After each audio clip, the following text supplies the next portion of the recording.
देखिए fourth question 10.2 का fourth question का फिगर ये है। इसमें ये दोनों क्या हो जाएंगे, को इंटीरियर एंगल का सम 180 डिग्री और ये वाले y हमें फाइंड करना है तो y इक्वल टू हो जाएगा 3x के, क्योंकि ये वर्टिकली अपोजिट एंगल है। अब ये देखिए 2x प्लस 3x 180 डिग्री, इसी तरीके से को इंटीरियर एंगल तो 5x equal to 180 degree, x equal to हमारा 36 डिग्री आ गया, y इक्वल टू 3x है, y इक्वल टू 3x है, तो y 3 मल्टीप्लाई 36, तो y इक्वल टू कितना आ गया, हमारा आ गया 108 डिग्री। तो फोर्थ क्वेश्चन ये इतना हो गया। अब फिफ्थ क्वेश्चन कुछ इस तरीके से दिया है। इसमें x और y दोनों की वैल्यू फाइंड करनी है। तो x की देखिए, इस लाइन को एक्सटेंड किया, इसको, ये पैरेलल है ना इसके, तो इसको एक्सटेंड किया ऐसे करके, अब समझ में आ जाएगा।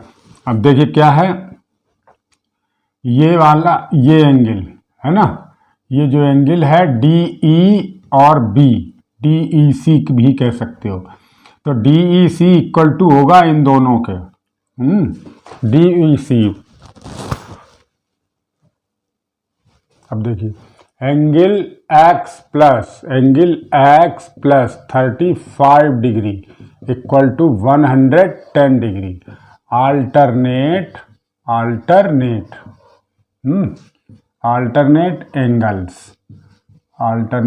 एंगल्स हो गए। अल्टरनेट एंगल्स तो DE और AC और DE पैरेलल हैं, इसमें बता दीजिए। अब देखिए इसकी वैल्यू फाइंड कर ली, x इक्वल टू कितना आ गया 110 माइनस 35 डिग्री, 110 माइनस 35 डिग्री, तो कितना आएगा, ये 75 डिग्री आ गया। अब 75 डिग्री ये आ गया। अब y को फाइंड करना है, तो ये टोटल ये तीनों एंगल्स है ना, तो अब क्या है कि angle y plus 35 degree plus x degree, x कितना हो जाएगा, तीनों मिला के 180 डिग्री हो जाएंगे। Angles on a straight line, angle on, ये तीनों एक ही स्ट्रेट लाइन पे बने हैं, स्ट्रेट लाइन, ठीक है। अब ये देखिए, तो एंगल y रह गया प्लस यहाँ पर एंगल भी लगा लीजिए, है ना, 35 डिग्री, 30 एंगल, और ये कितना angle x equal to 180 minus 35। अच्छा, x की वैल्यू भी हमने तो फाइंड कर ली है ना, तो एंगल y यहीं से कर लो, है ना, मैंने इरेज कर दिया, तो यहीं से लिख लो 35 degree plus 75 degree equal to 110 degree, तो एंगल y इक्वल टू ये से 110 हो जाएगा, तो इक्वल टू 180 माइनस 110, ये दोनों 110 थे यहाँ पर, है ना, ये यहाँ पर कितने निकले थे 110, तो 110 यानी कि 70 डिग्री, तो y कितना आ गया 70 डिग्री आ गया हमारा। तो दोनों लिख दीजिए एक साथ, x कितना निकला हमारा 75 डिग्री निकला, 75, और y कितना निकला 70 डिग्री, है ना। हाँ ओके, ये हो गया फिफ्थ क्वेश्चन हमारा, फिफ्थ क्वेश्चन भी हो गया। अब सिक्स्थ क्वेश्चन का फिगर कुछ ऐसा है, उसमें वो मैकेनिकल कुछ लिखा हुआ है ना, इसमें mechanical system rod are joint together shown in the figure, तो इस टाइप से लिखा। मैंने सिर्फ उसका ये अपने मतलब की चीज़ है ना, लाइंस बना ली हैं उसकी, ओके, तो लाइंस जब बना लेंगे तो इस तरीके से फिगर बनेगा। तो ये फिगर बना। अब फिगर बनने के बाद में ये देखिए 72 डिग्री इसके इक्वल होगा, 72 डिग्री डी ए बी के इक्वल होगा। तो ये करस्पॉन्डिंग एंगल हैं, ये दोनों बराबर। अब ये और ये अल्टरनेट एंगल हो जाएंगे। कौन कौन से? ये अल्टरनेट एंगल हो जाएंगे। ये वाला, ये वाई डी ए हमसे पूछा, ए डी वाई हमसे पूछा है, तो ये एंगल किसके? इसके बराबर हो जाएगा। ये क्या है? अल्टरनेट एंगल है। तो अल्टरनेट एंगल इसमें लिख दीजिए, अल्टरनेट एंगल्स है ना। अब इसके लिए क्या हो जाएगा? ये लाइन और ये लाइन क्या हो जाएंगी? ए बी पैरेलल किसके? डी सी के, या वाई सी कर दो, वाई सी है ना, वाई सी। तो बस ये हो जाएगा।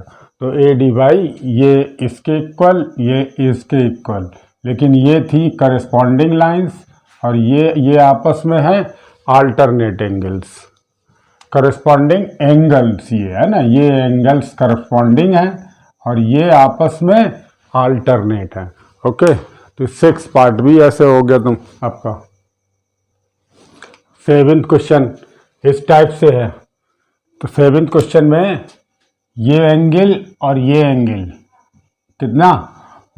180 डिग्री हो जाएगा। को इंटीरियर एंगल है, ये दोनों जब को इंटीरियर एंगल हैं तो इनका सम 180 डिग्री। ये लिख दिया। x इक्वल टू 75 डिग्री आ गया। अब x इक्वल टू 75 आने के बाद में हमें y निकालना है। y ऐसे पता नहीं चल पाएगा, तो हम इसको एक्सटेंड करेंगे पहले, है ना। एक्सटेंड किया और एक्सटेंड करने के बाद में कितना? ये हमें 75 डिग्री आ ही गया। तो ये और प्लस ये एंगल दोनों मिला के, है ना, 180 डिग्री होना चाहिए। तो ये वाला एंगल 180 डिग्री होगा। तो हमको ये यानी कि ये 105 डिग्री होगा, ये 105 डिग्री निकल जाएगा। वैसे भी ये एंगल और इतना एंगल क्या हो गए? करस्पॉन्डिंग एंगल होंगे।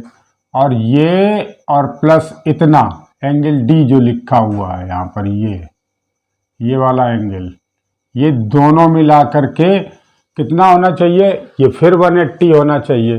तो एंगल सी डी ई और प्लस 105 डिग्री है ना, इक्वल टू 180 डिग्री। ये भी तो आपस में को इंटीरियर हो जाएंगे। ये को इंटीरियर एंगल।